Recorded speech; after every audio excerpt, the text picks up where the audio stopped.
Again, can openers, the hand drying towel, the bulk bins at the grocery store. And, you know, this isn't to say that they're all going to contain it, but you do have to be careful, because let's just say you're buying some wild rice, and if the bulk bin right next to it is some ground up wheat, may not be the best place for it. And if you see that in the grocery store, my advice to you is go talk to the grocery manager and ask them to move it around. Put it on the opposite end of those grains so that you can still use the bulk bin without getting the cross-contamination. A shared table.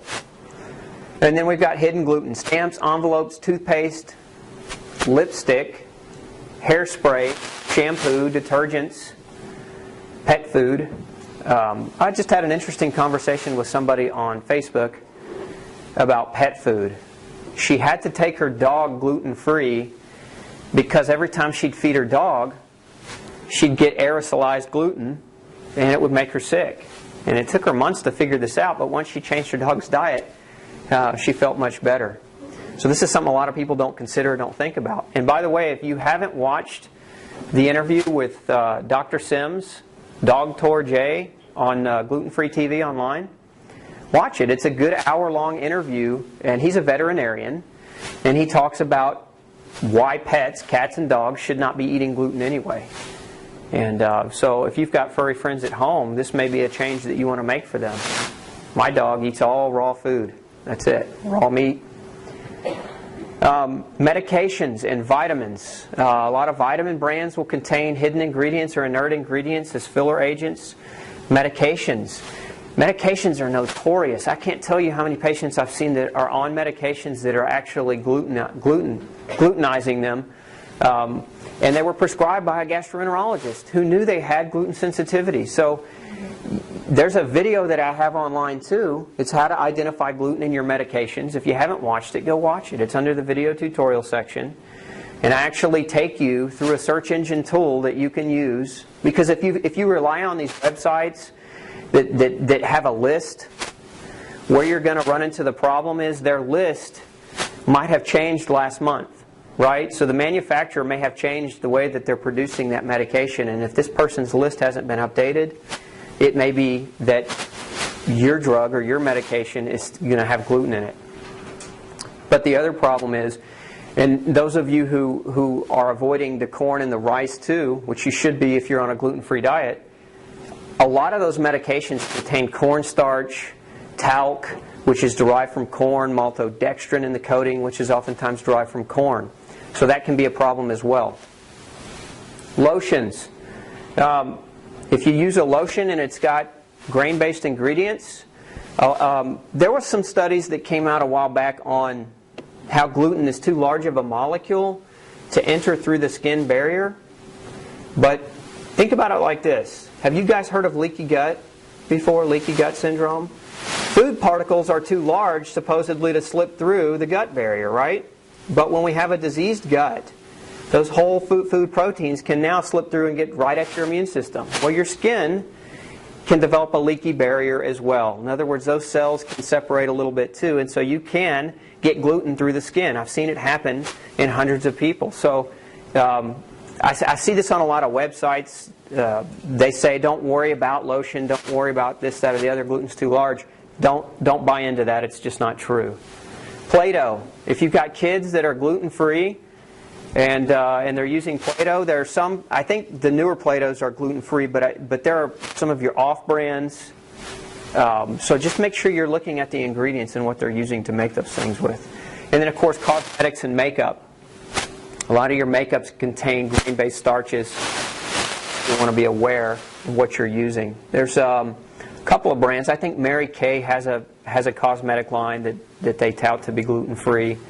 I don't wear makeup, so I'm not up to speed on that 100%. And I think Bare Essentials is another company where they just do mineral-based makeups, and so those are safe as well. Okay, this list that you see, this is a list of items that commonly contain hidden gluten. Again, the takeaway message here is simply this. If a food comes in a package, you should read the label very carefully. You should also take care to read the labels of hygiene products as lotion, soap, shampoo, toothpaste, etc. So in this list you can see bouillon cubes.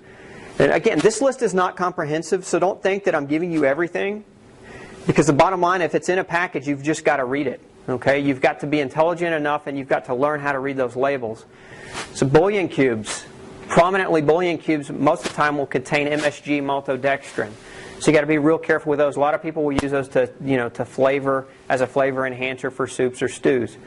Candies, you may be eating hard candy. And a lot of times they'll dust the candy with wheat flour so that when they put it in that little wrapper, it doesn't stick to the wrapper. So you have to be careful there as well. Candy's not good for you anyway, right? So when we go back to the first rule of nutrition, see how a lot of this garbage can just be avoided. We don't even really have to have this conversation. Just go eat real food, right? But no, we're going to have this conversation because there's holidays like Halloween and Christmas, and people slip up. Canned soups. Most versions are not acceptable because they're loaded with wheat flour. Cheese spreads and other processed cheese foods, a lot of times grain thickening agents are added. Chocolate, oftentimes, if it's malted chocolate, malt is typically derived from barley, which is a grain. If you go to an old-time soda fountain shop and you ask for a malt shake, realize you're going to get gluten in that. Cold cuts. Now, I'm going to sidetrack for a minute. Cold cuts, wieners and sausages, we're talking about processed meat, right? So a lot of times they can add a cereal filler to a processed meat, and now we're going to get that added filler in our diet, right? There's some brands out there that advertise gluten-free. But those of you who have talked with me in depth know that if that meat is not grass-fed meat, you've got an issue. This is now under study. This is being studied diligently, the grass-fed versus the grain-fed beef. And this is a big argument in the vegetarian community. A lot of people that go vegetarian say they can prevent heart disease or they can reduce the risk of diabetes and heart disease and stroke. I'll get your question in just a second. But those studies originally were done using grain-fed meat. They've kind of gone back in 2007, I think it was University of Ohio, did a study on grass-fed meat, and there was no risk. There was no increased risk. And they actually analyzed the chemical composition between grass and grain-fed meat, and they were completely different. The saturated fat in the meats were completely different. Saturated fat in grass-fed meat was more like a salmon fat. It was more a lot of very dense in omega-3. The grain-fed beef was more like heavy saturated fat, the type that clogs the arteries, the type that will kill you. So again, you have to look at those cold cuts. Even if it says gluten-free, if it's not coming from grass-fed animals, I wouldn't even touch it. Don't buy it. Dip mixes, a lot of times they'll have MSG or maltodextrin or other chemicals in them that are gluten-based fillers. Dry sauce mixes as well. And then again, face powder and other topical lotions, cosmetics. I had a question right here. What about if you're on thyroid medication and you're taking forward diet, that comes from wine and they're Now you're thinking. That's right. So the real question is, why are you on thyroid medication? The human body has the ability to produce thyroid hormone. Yeah, maybe so. A lot of doctors prescribe Armour, and here's the I'm going to just go and rant for a minute, but here's the problem with prescribing hormones. What are hormones? If we break it down into very simplistic terms, hormones are basically nothing more than proteins that are coded by our DNA. And if our DNA codes correctly, and we produce these hormones, then we're not going to need artificial hormones, whether they be natural or bioidentical, or whether they be synthetic.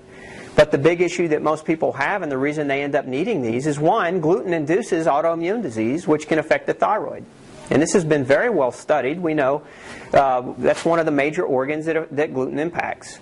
And so that's part one. But part two is, thyroid hormone, again, it's coded by the DNA. So it's made from protein, though. It's basically a protein. It's a protein structure, and it's assembled inside your cells. And in order to assemble it, you have to have the right amino acids or the right protein constituents. You have to have the right vitamins, the right minerals present to be able to do so. Now, if your doctors just put you on thyroid because your blood tests with your thyroid showed that you were low in thyroid, treating the symptom and he's not treating the cause, and that's a big part of the problem.